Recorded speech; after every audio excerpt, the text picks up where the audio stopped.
She hurled the boiling water first. It splashed across my chest, soaked through the fabric, and burned like betrayal. She didn't flinch, not even a twitch. Just stood there, pot dangling from one hand, a crooked grin hanging off her lips. Get out. Leech. You don't get to freeload here anymore. My skin blistered, but the silence inside me flared hotter. I didn't argue, didn't scream. I just picked up my keys and walked out of the house I paid for. 5 years ago, she moved in with me. She believed the place was ours. I believed love meant sharing, even the quiet, even the hurt. We met when my startup was still an idea scribbled on napkins. She claimed to love the fire in my eyes, said I had potential. I barely slept. Days and nights blurred together. I'd collapse into bed around dawn, and she'd gripe about my laptop fan keeping her awake. I told myself all relationships demanded sacrifice. So I gave. She wanted a bigger space. I bought it cash, title in my name. She needed space. I gave that too. No strings. When my business took off, I stayed low-key. No press, no headlines, not even a whisper on LinkedIn. I had my reasons. One of them was currently hurling my shirts into the yard. The day after I paid off her car, I noticed a change half a year before the boiling water. She started shielding her phone, locking screens, using passwords she never had before. Her words got sharper in front of others. Just jokes, she'd say, after calling me lazy in front of her friends. But jokes, repeated long enough, become truth. Then came the digs. He's still on that little app idea. I'm the breadwinner. They laughed. She laughed the loudest. I never corrected her. Never told them my little app was clearing $70,000 a month, or that I had 3 rental properties tucked under shell companies with names no one could trace to me. Because I was watching. I wanted to see just how bold she'd get. The night she scalded me, she was headed out. A date? Not with me. She didn't even pretend.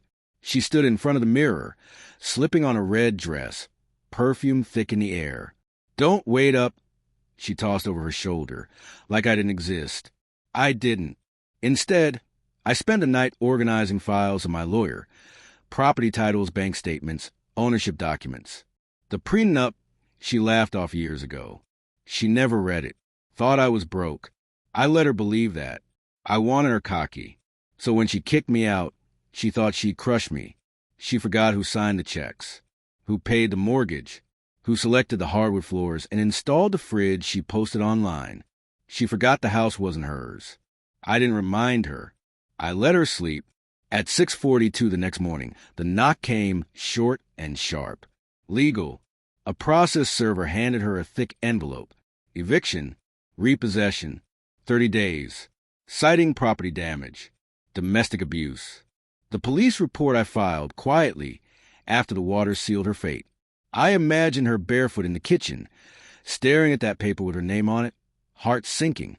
I didn't need to be there. My attorney told me that. But I was sitting across the street, coffee in hand, from the same thermos she once tossed in the trash. She emerged around noon, mascara streaked, phone pressed to her ear, pacing and shouting. My house. He can't do this. But I already had. The place was listed for rent. A done deal. She rang me 6 times. I never answered. It didn't stop there. The car? Gone, repossessed. Company lease under my firm. The joint account? I let her keep it. She'd find less than $400. My actual wealth? Offshore, cloaked, safe. She filed for spousal support. The prenup said no. She told anyone who'd listened that I abandoned her, left her with nothing. I didn't offend myself. I didn't have to. The text messages to her side fling, sent from the phone line I paid for, did the job when my lawyer submitted them in court. I never laid a hand on her, never raised my voice. But I unraveled her world, thread by thread, with precision and truth. Now she lives in a shared flat with 3 roommates who don't know she once laughed at a man chasing a dream. They don't know that same man paid her rent for 2 months, a legal courtesy. She doesn't know it either. But I do. Sometimes I drive by the old place. A family lives there now, a golden retriever, And a little girl who waters the flowers every Sunday. They don't know what happened in those walls. They don't need to. That story's done. She once called me a beggar. But in the end, she was the one pleading for mercy, for money, for another shot. I gave her none, because real revenge doesn't scream. It remembers and walks away spotless.